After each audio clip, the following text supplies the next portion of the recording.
Fala galera, como é que vocês estão? Todo mundo bonzão do coração por aí? Felicidade grande estar começando esse projeto novo junto com vocês e ver aí esse crescimento que tenho certeza que vocês vão gostar, vocês vão adorar, vocês vão escutar muito. Esse é o Bigode de Newton podcast que hoje tem um convidado ilustre, um grande amigo meu, um advogado de primeira linha, excelente. Salva de palmas, pessoal, para esse meu querido amigo, o advogado Akira Chiarelli Kobayashi. Uhul! Cadê as palmas? Cadê as palmas? Cadê as palmas? É, já tem que começar com as palmas. Vamos lá, pessoal. Então, Akira Chiarelli Kobayashi, esse meu grande amigo, queria que você se apresentasse, falasse aí o que é a sua formação, o que você está fazendo nesse momento de estudo, trabalhando. Vamos lá. Bom, Vinicius, vamos lá. Inicialmente, eu gostaria de agradecer ao convite, né, estar aqui presente nesse início do podcast. Inclusive, desejo muito sucesso, nessa trajetória que se inicia. E, bom, eu sou formado há 14 anos já pela IT, né, me formei no ano de 2011. Hã, Sou pós-graduado em Direito Público, também pós-graduado em Direito Tributário, com algumas especializações na área criminal. E também na área de compliance e investigação defensiva, e também na investigação corporativa. Currículo bem grande, hein, gente? Ó, o convidado nosso aqui, já para começar, é um convidado de excelência. E eu queria, assim, para a gente ir conversando, né, e chegando no nosso tema principal, que é falar muito sobre a parte do direito penal, né, o direito criminal, eu queria saber o seguinte: você, como eu já conheço há muito tempo aí, você também acabou de falar que você está formado há 14 anos, eu estive na formatura, né, e fala um pouquinho sobre o seu hobby. Você tem um hobby que eu acho que quase nenhum cidadão, nenhum brasileiro, nenhum, enfim, ninguém no mundo inteiro tem esse hobby, que é um hobby de viajar. Me conta mais sobre isso daí. Eu não diria que é um hobby propriamente dito, né. Eu acabo viajando muito pelas questões de trabalho, e paralelo a isso, se eu procuro também poder, eh, conhecer novos lugares. Então sempre que eu posso aliar trabalho com o turismo, eu faço isso, né, querendo ou não, o advogado, como qualquer profissional autônomo, ele tem a dificuldade de conseguir tirar férias propriamente ditas, né. Nós temos aí na questão da advocacia o recesso judiciário, mas quem atua na advocacia, eh, corriqueiramente não consegue ter umas férias como se fosse, por exemplo, uma pessoa seletista, né. Então, em determinados períodos do ano, eu me programo para ter alguns dias de folga, e aí então consigo viajar para um lugar ou outro, mas normalmente o que eu mais faço é isso, aliar as questões de trabalho com o lazer. Eu acho que é interessante também você comentar que muitas pessoas, né, têm aquele grande problema, de quando está viajando o voo não sai, né, o voo atrasa. E aí, você como advogado, o que você tem de dica para esse pessoal? Olha, se o seu voo atrasar, essa não é uma especialidade minha, tá, mas se o seu voo atrasar, primeiro, registre tudo em relação às questões do tempo que você ficou esperando, se sua bagagem, foi extraviada ou não, o tempo de atraso, se a companhia ofereceu, os serviços que deveria oferecer, né, a questão da alimentação, a questão da hospedagem, a depender do tempo de atraso do seu voo. E, eventualmente, se você perdeu compromissos, se você deixou de conseguir realizar algo que era necessário em decorrência desse voo, você eventualmente poderá até ingressar com uma ação judicial pedindo a reparação, né, em relação às perdas e danos e outros danos que eventualmente você sofreu. É, e tem muita gente, né, Akira, que às vezes não entra por conta de não saber disso, né? Tem muitas pessoas que não têm essa noção. E, e aí, assim, né, por exemplo, vamos colocar uma situação.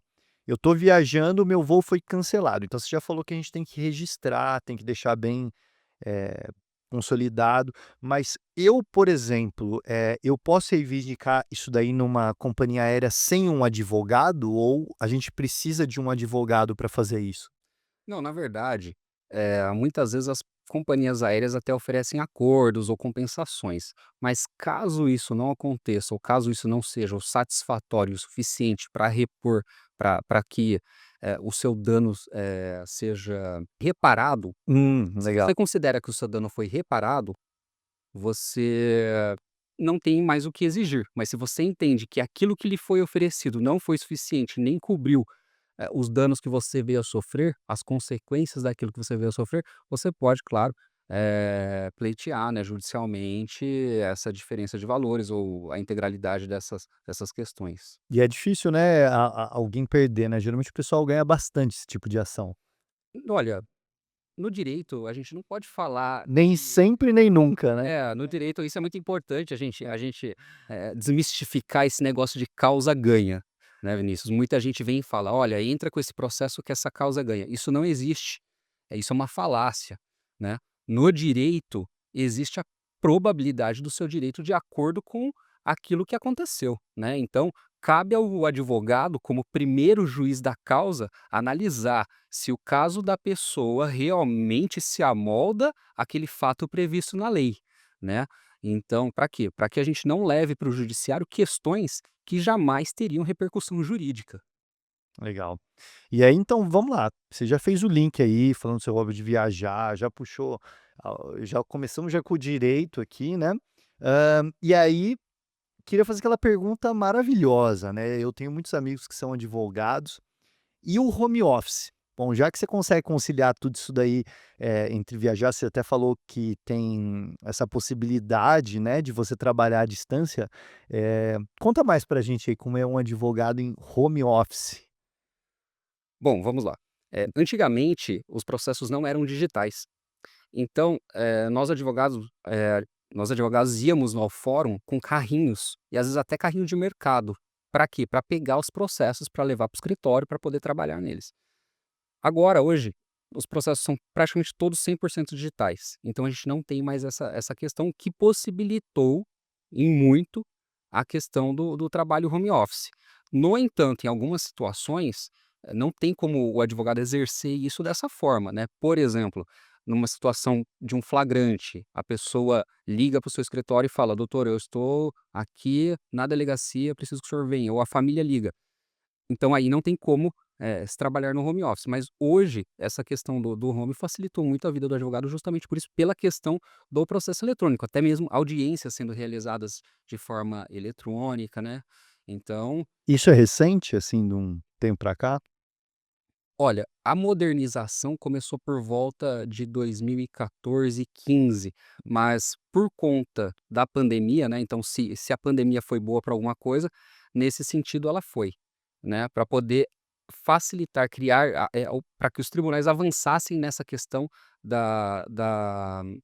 do processo digital. Legal. Não, isso é muito legal que você falou, porque é assim, muitas profissões, né, têm essa possibilidade, mas o direito é com essa facilidade, digamos assim, com essa maneira muito mais fácil, que ficou, muito melhor mesmo, né.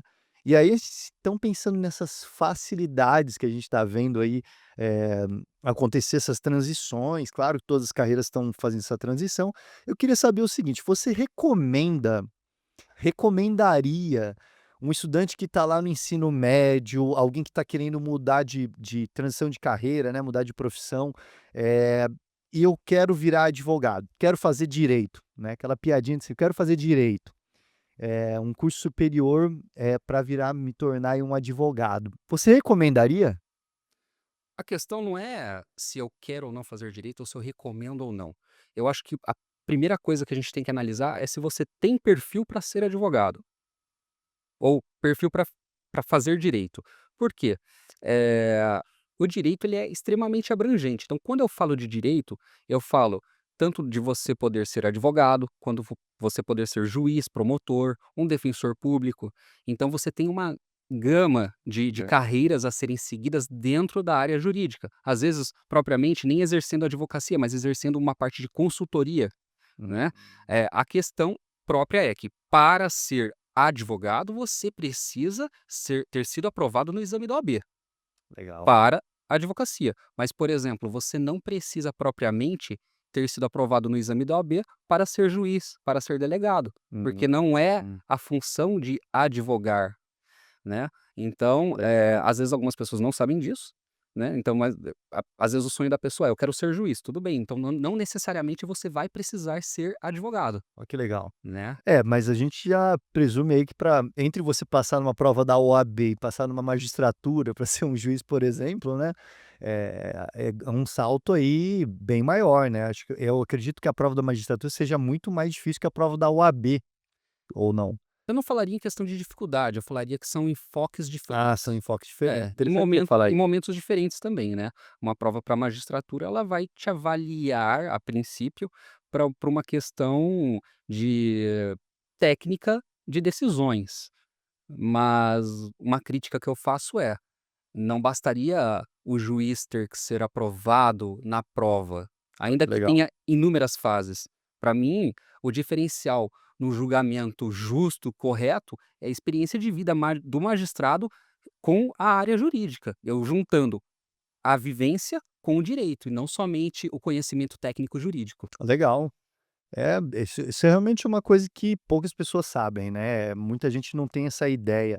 E é uma das carreiras aí que a gente tem que possibilita isso, essa gama.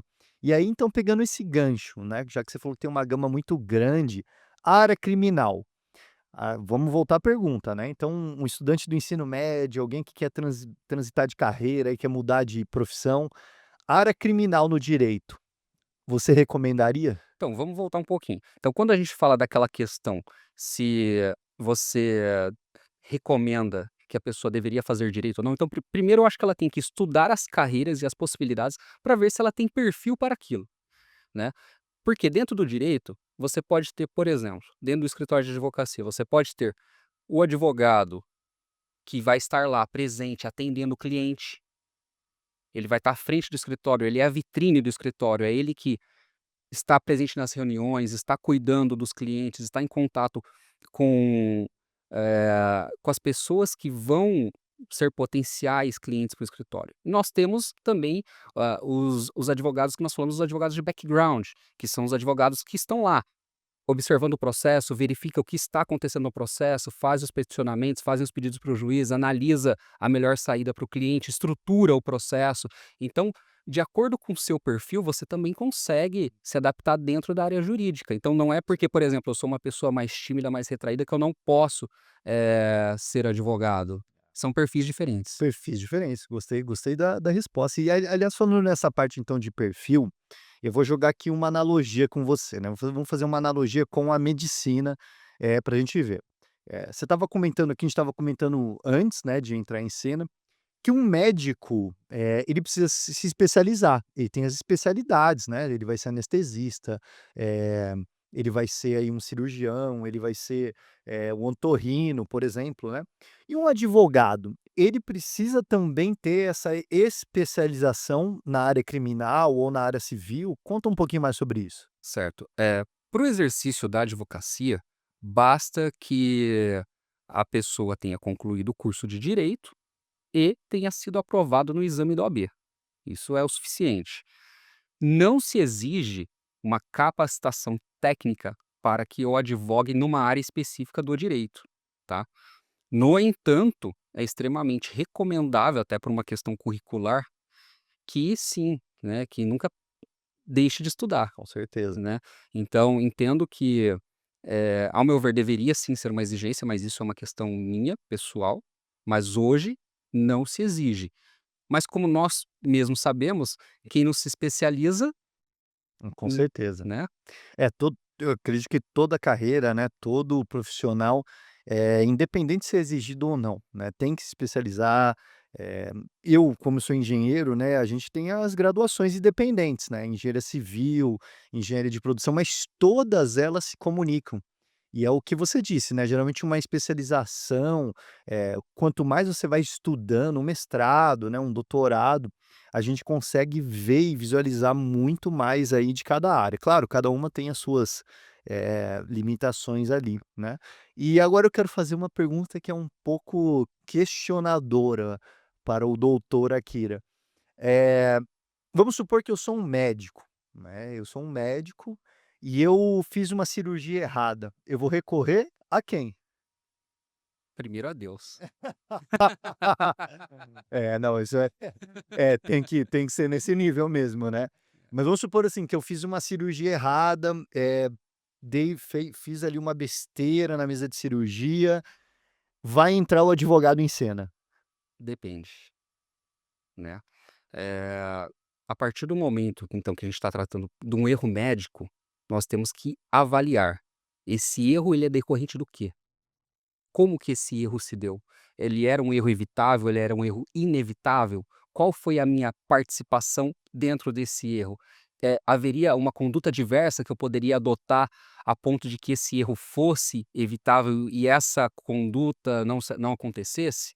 Então, a partir do momento que a gente imputa a uma pessoa uma responsabilidade ou alega que ela praticou algum ato ilícito, nós temos que apurar se o ato que ela praticou foi por vontade, foi por culpa, como foi que isso aconteceu? Tudo isso a gente tem que levar em consideração para quê? Para determinar se aquela pessoa efetivamente deve ser culpada ou não. Um ponto interessante que você chamou atenção. O crime, esquece agora da parte do direito, né. Qual que é para você a definição de crime? Ó, o crime não compensa. Tem gente que gosta, tem gente que É, do exatamente, né. Mas assim, para você, Akira, não vamos entrar em parte técnica aqui, mas para você, na parte do direito, na parte Uhum. criminal, agora entrando nessa parte mais específica sua, o que que é para você a definição de crime? Bom, vamos lá. Não sou eu que defino o que é crime. Quem define o que é crime é lei. A lei define o que é crime. Não tem como eu chegar para você, Vinícius, e falar assim: ó, isso que você fez é crime. Se o que acontece não está escrito aqui, não é crime. Um crime é amar demais, por exemplo? Se eu amei demais é um crime? Amar demais Pode pode ser ser um passional, pode ser. ainda mais hoje em dia considerando, essas questões de stalker e tudo mais, Isso é verdade, né, né. isso é muito É crítico. um amor que foge às perspectivas do relacionamento saudável, né. Exatamente, com certeza, com certeza. Interessante. Mas essa que é a questão, tá. Por que que eu falo que não tem como eu te definir o que é crime? Porque a lei define o que é crime. É um fato típico, antijurídico, culpável. Então, por exemplo, um fato típico está na lei. Então, o próprio Código Penal fala que não há crime sem lei anterior que o preveja, nem pena sem a devida cominação legal. Ou Legal. seja, se eu não tenho lei criando um crime, eu não posso punir. O fato pode ser imoral, mas o fato de ser imoral não significa que ele é ilícito e culpável. Então a gente tem que fazer essa diferenciação. Determinada atitude pode ser totalmente deselegante, desproporcional, mas só vai ser crime se estiver previsto em lei. Legal. É interessante também você abordar essa parte de estar previsto em lei, porque assim, né, eu como engenheiro, a gente calcula uma ponte, vamos construir uma ponte, a gente prevê todas as possíveis consequências para aquela ponte, mas, por exemplo, se você for pegar a ponte Tacoma, que é aquela ponte que oscilou, né, que ela entrou em ressonância ali com a região dos Estados Unidos que ela era lá com os ventos e etcétera, nem não estava previsto isso.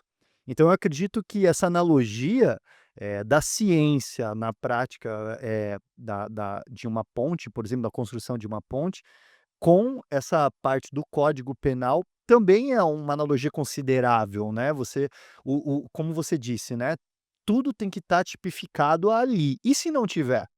Se não tiver, não é crime. Não Interessante. existe um crime que não esteja previsto. E ele pode ser incluído, por exemplo, a gente viu uma coisa que não era considerado crime, agora, Aham. hoje em dia, ele passa a ser. Quer ver um exemplo? Lei Mariana Ferrer, Lei Henri Borel. São São leis que levam esses nomes midiáticos, no entanto, foram criadas após a ocorrência de um crime mediático. Agora, interessante, essas pessoas que praticaram esses crimes, por essa lei não será punido. Por quê? A lei não pune o fato anterior. interessante. A aplicação da lei é daqui para frente e nunca daqui para trás, Olha só, né. é, Agora, uma questão interessante do direito penal. A lei posterior mais benéfica, ela retroage para aplicação. Então, por exemplo, uma lei posterior mais benéfica eu posso aplicar para você, mas uma lei posterior que lhe prejudica eu não posso.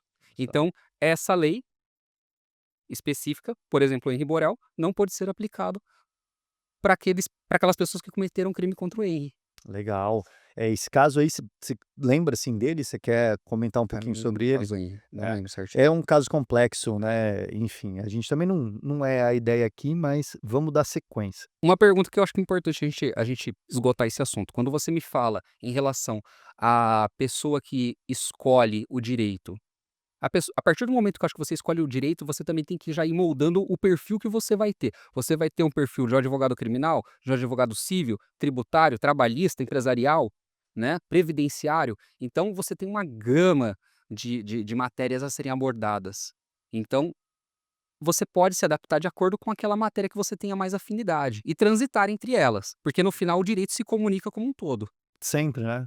Acho que assim como todas as carreiras, né, que é uma carreira social aplicada, né, o direito, aí a parte de humanas, enfim, a gente tem bastante Ô Vinícius, eu acho considerações importante sobre falar uma questão que a gente até debateu durante algumas aulas suas.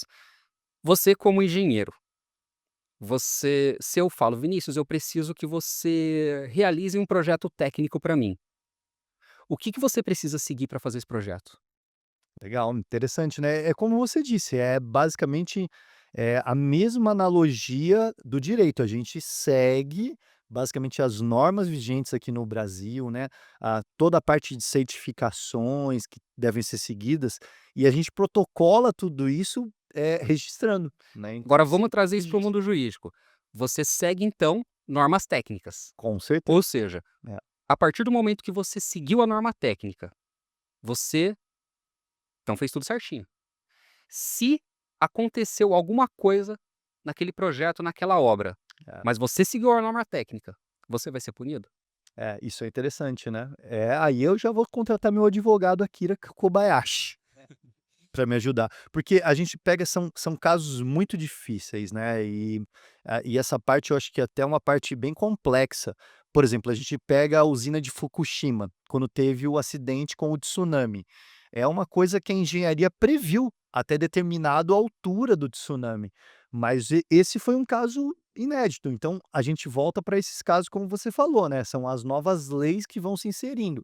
Então a humanidade passou a ver um novo tipo de ameaça ali, um novo tipo de risco. E isso vai ser aí considerado crime para alguns, né, "Ô, como é que não dimensionaram isso?" E para outros, não, né, então entra todo nesse questionamento Exatamente. Então, moral. a partir do momento que você segue a norma técnica, que aí eu posso fazer uma comparação com o direito, a partir do momento que você segue a lei, Isso. você não é punido, mas a partir do momento que você descumpre, você pode ser. É. Então, ó, vamos dar sequência nessa parte, né. E a gente vai fazer agora aqui como se fosse um jogo de adivinhação, pessoal. Vai ser aqui uma dinâmica aqui, entrando numa parte bem interessante. Doutora Akira, eu cometi um crime, né, pega aí pessoal, cometi um crime. O que que eu devo fazer no momento seguinte a o ato que eu cometi? Certo. Bom, a minha primeira dica, né, se você cometer um crime, é bico calado e me liga. É, Mas, a gente tem que falando agora tecnicamente, a gente tem que apurar em que circunstância que esse crime aconteceu. Você acha que você praticou um crime ou você efetivamente praticou um crime? Porque você como uma pessoa não técnica, você não sabe se você praticou um crime ou não. Por exemplo, você viu uma pessoa, acidentada na rua e não prestou socorro, você praticou o crime de omissão de socorro? é, isso é válido falar, né. Entendeu? Então assim, primeira questão, eu fiz essa brincadeira, tá, no sentido de falar bico calado e procure um advogado, por quê? Sabe aquela história que a gente sempre assiste nos filmes, e tem o policial que vira pra você, e fala: "O senhor tem o direito de permanecer calado e tudo que o senhor disser poderá ser usado contra Contra você você. no tribunal"? Isso. Então, isso não é uma brincadeira, é uma frase famosa E existe um porquê disso, né? Ninguém é obrigado a produzir prova contra si mesmo. Por isso que existe o direito ao silêncio. E vamos além, tá? O direito não, o silêncio, ele não pode ser interpretado em desfavor da pessoa. Então, o silêncio não pode ser utilizado como fator de incriminação. Interessante, interessante. Por quê? Cabe ao Estado, que é o dono da ação penal, o dono da pessoa que vai poder me punir, produzir as provas e as suas alegações. Então não existe essa questão de fiquei em silêncio, sou culpado. O silêncio não se consente, não é um consentimento no direito penal. Então ele não pode usar contra você. Eu não quero comentar sobre isso, mas isso vai ser usado contra você. Então o silêncio não pode ser usado contra, é isso? Exatamente. Hum, Então, você, por exemplo, supostamente praticou um homicídio, mas você ficou a todo tempo silente. Você não pode ser condenado somente com base no seu silêncio, se não existem outras provas. É isso que eu quero entendi, dizer. entendi. E aí vamos lá. E Você tem um porém, tá? Só tá, uma ressalva. tá. Se, por exemplo, se a autoridade policial, no momento que ela faz a sua prisão, não lhe comunica do seu direito de permanecer em silêncio, automaticamente nós temos uma nulidade que pode invalidar uma prisão ilegal.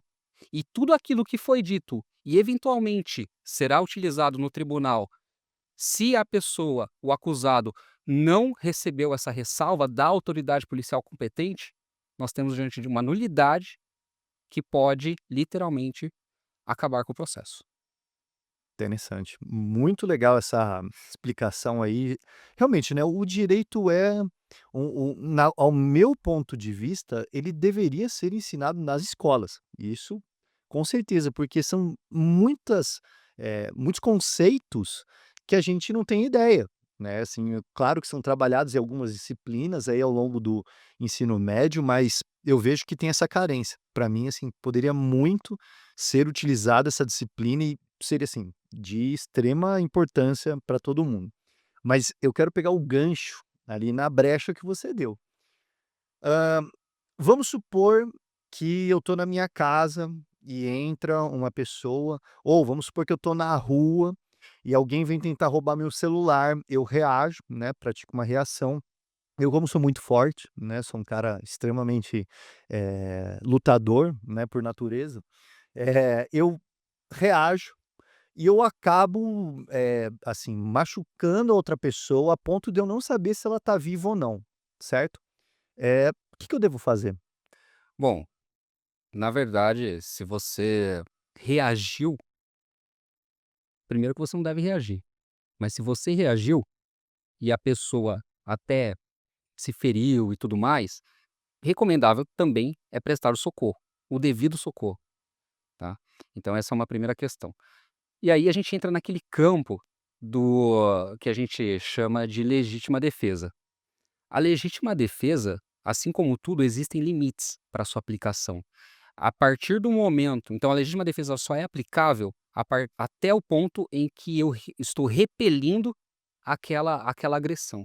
Quando eu passo desse limite, quando eu transponho esse limite daquela agressão que eu recebi, eu posso ser punido pelo que a gente chama que é o excesso. Então, o excesso pode ser punido. A parte que você se defende, não.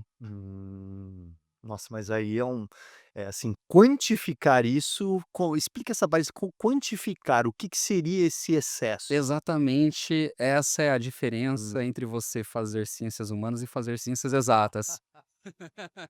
Então, e aí? Explica então melhor essa parte aí. No direito, você não tem fórmula, certo? Então, a partir do momento que você não tem fórmulas, é simplesmente a análise do caso concreto. Você poderia se defender de outra forma?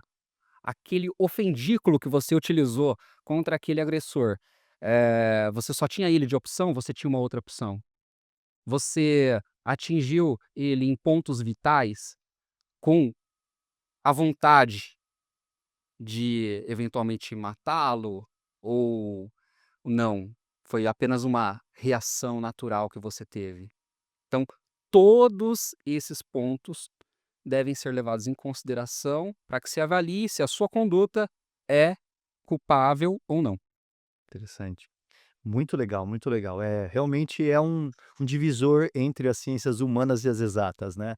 E isso também eu acho que deve ficar a critério muito das autoridades, como um delegado, como até um médico ali na hora de fazer o exame, né.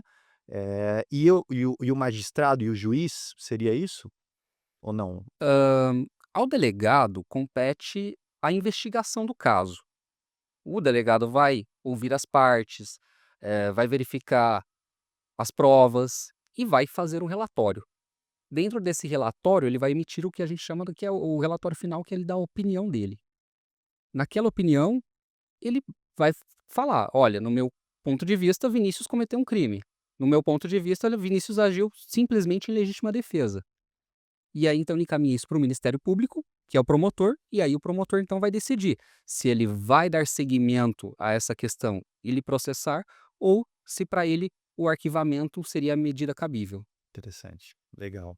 Então vamos já entrar nessa parte, né, você já mencionou, essa parte das ciências exatas em termos de quantificar, e vem aquela pergunta clássica que eu tenho muita curiosidade, confesso que já tentei pesquisar um pouquinho ali, mas não fui muito a fundo, que é realmente o cálculo de uma pena, né, o cálculo penal.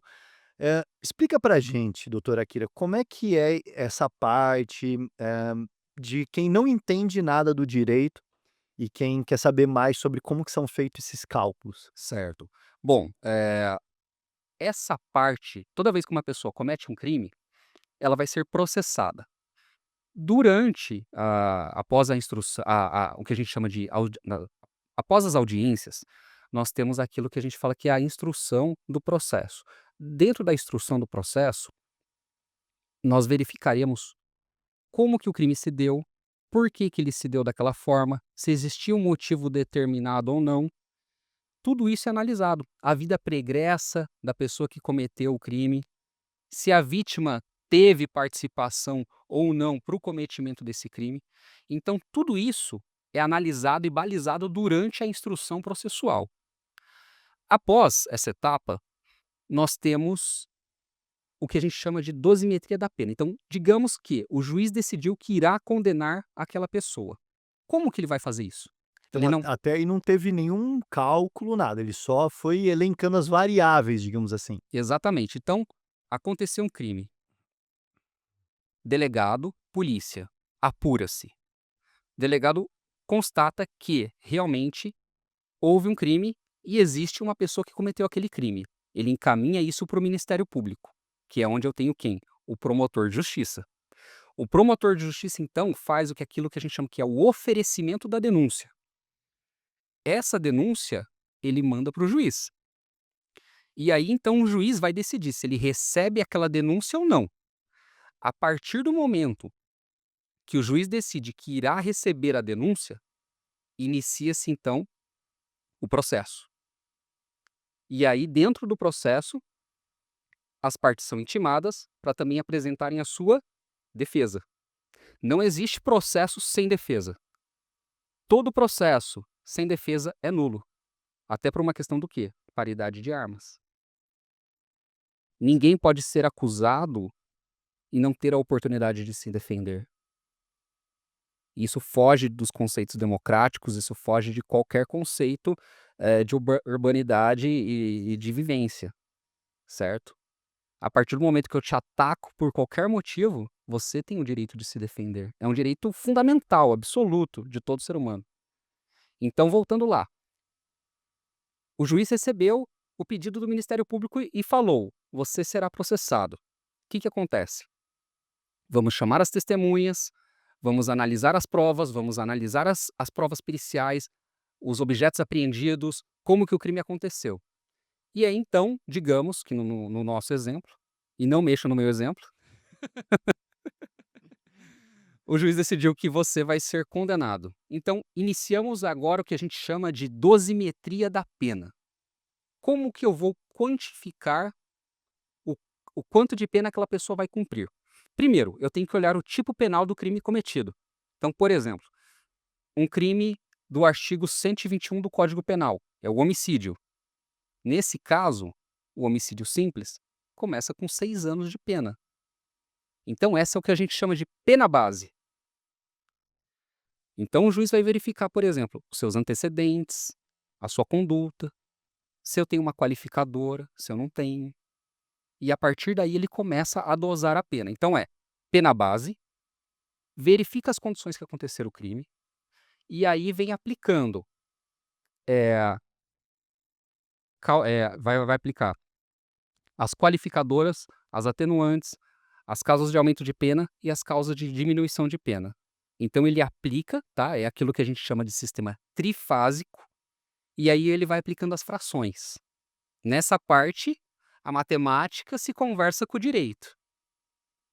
Mas os critérios para se aplicar aquela fração, eles não são tão objetivos, não são propriamente fixados. Então, por exemplo, se o juiz entende que aquela conduta fugiu da normalidade, ele pode aplicar uma fração. Porque as frações, elas são previstas, por exemplo, o juiz aumentará a pena de 1/6 a 2/3 se verificar que. E esse critério, essa lacuna entre essa fração, ela é subjetiva e cabe ao magistrado. Claro que eventuais correções podem ser feitas por intermédio de outros recursos.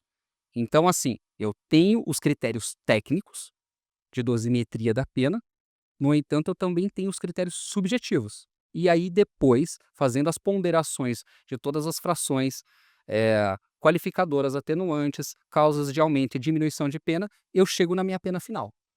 É uma pergunta e uma resposta bem complexa, né, não é uma coisa tão simples. Imagino até que, assim, se a gente fosse falar só sobre isso, né, você vem aqui depois em outro episódio só pra gente conversar sobre isso. Nós precisaríamos aí de alguns vários Alguns episódios vários para episódios. cuidar disso. É. Mas vamos lá, então a gente chega agora numa parte, bem interessante, dá uma descontraída depois desse assunto, que é pesado, né, gente. Aqui o podcast é sobre ciência, então a gente estuda aqui também, né, por que não, com essas perguntas e respostas. Agora vamos dar uma descontraída, aquela aliviada, né, depois do assunto pesado desse, foi envolveu matemática, envolveu o direito, você que achou que não ia haver matemática no direito, tá vendo agora. Alguns casos inusitados. Então, ele me contou, o advogado Akira, que já ouviu falar, né, de um celular que estava no orifício, você sabe aonde, né, no orifício de um indivíduo, num sistema prisional, é isso? Na verdade não era um, eram dois smartphones. Mas qual que era o tamanho desse smartphone? É mais ou menos, vou pegar uma caneta Bic aqui, mais ou menos. Olha, a título de exemplo, eles colocaram a caneta do lado do aparelho celular e ficava até mais ou menos a marca da tampa aqui. 2, 2. 2, é. E olha, eu vou ser sincero que, assim, a gente teria que ter uma aula de anatomia aqui, para ver se realmente caberia, né. Tem coisas que só a medicina explica, né. Mas e aí pegaram e Segundo o relato dos agentes prisionais, esse reeducando, quando ele foi submetido, ele havia realizado trabalho externo da unidade prisional, e ao retornar para voltar para sua cela, eh, nas palavras dos agentes penais, perceberam que ele se comportava de uma forma desconfortável. Então, requereram que ele passasse por aquele aparelho, né, que nós chamamos de body scan, né, é um scanner corporal, a pessoa se posiciona numa esteira, e então é feito um raio-x, e aí constataram então que havia um objeto, um não corpo estranho, identificado, né. um corpo estranho, em determinado local do seu corpo. Então questionado acerca daquele desconforto, e após uma revista mais apurada, o reeducando acabou expelindo aqueles objetos. Caramba. É várias histórias então, hein, doutora Akira, de sistema prisional aí, Foi difícil atender esse que você tenha. ele foi inclusão, né, porra. Mas eu quero saber o seguinte, Eu quero saber o seguinte, você também contou um outro caso de um preso, né, um recluso, que ele foi punido porque ele estava emitindo uns sons estranhos. Que história é essa, cara? Essa história foi muito engraçada. Eu, estava atendendo um outro reeducando numa unidade prisional aqui nas imediações da nossa cidade, e verifiquei que ele respondia a um procedimento disciplinar. E ao verificar, ele estava na sala de aula, porque dentro das unidades prisionais nós temos salas de aula, e durante uma das aulas ele imitou um gatinho. Você poderia imitar aí o gatinho? Foi mais ou menos assim? É, acredito que sim, né. E aí o guarda retirou ele da sala de aula e aplicou a ele uma falta disciplinar por ter imitado um gatinho durante a aula. É, não deve ser uma coisa bem assim, eu como professor de sala de aula, né, ensino médio, ensino superior, eu confesso que já tive alunos que já fizeram isso, né, e a gente já fica querendo aplicar uma punição ao aluno, né, imagino no sistema prisional como deve ser isso. Exatamente. E eu acho que até isso deve incomodar até outros, presos que estavam ali, né. É indiscutível que a questão do respeito, da disciplina, da ordem, tem que ser mantido dentro do regime prisional, né, são regras básicas de comportamento, mas é aquilo que a gente sempre diz, eh, tudo é uma questão de tudo é uma questão de avaliar se realmente aquela conduta deve ser punida dessa forma, né. Uma questão de balancear, a punição de acordo com o ato praticado, né. E ao meu ver, essa sanção ultrapassava esses limites, né. Legal. Bom, olha, a gente vai chegando aqui ao fim, mas antes, sempre aquela pergunta básica, porque afinal a gente está falando sobre ciência, tecnologia, cotidiano, que eu quero fazer o doutor Akira. Vamos ver, hein? Doutor Akira, Sir Isaac Newton tinha bigode ou não? Vamos ver, você lembra pelo menos Sir Isaac Newton da física. Sim, Sabe as 3 leis que ele formulou, sim. sabe. Não vou questionar agora não, mas a pergunta final é: tinha bigode ou não tinha bigode? Depende, como tudo no direito. É isso aí, pessoal. Como consideração final, eu queria ouvir, doutora Akira, quer deixar aqui alguma mensagem, algum recado? Bom, primeiramente eu agradeço a ao convite, né, a poder participar aqui com vocês, esclarecer um pouquinho do que é o direito, do que é o direito penal, de casos que já aconteceram, e me coloco à disposição nas minhas redes sociais. Meu Instagram é o Akira ADV. Eu me coloco à disposição nas minhas redes sociais. O meu Instagram é o @adv_akira. E lá a gente também pode bater um papo em relação a alguma dúvida que ficou, que surgiu e tudo mais, e conversar a respeito desses temas, dessa temática aqui que foi posta hoje para nós. E agradeço imensamente ao convite e espero ter contribuído um pouquinho com vocês aqui. Com certeza. Esse nosso ilustre convidado terá muitas outras oportunidades aqui com a gente. Acompanhe as nossas redes sociais, pessoal. Tá aí na descrição, @o bigode de Newton. E a gente vai junto construindo esse caminho da ciência, da tecnologia e do cotidiano. E afinal, eu volto essa pergunta para vocês. Sir Isaac Newton, ele tinha bigode? Um grande abraço, pessoal, e até a próxima.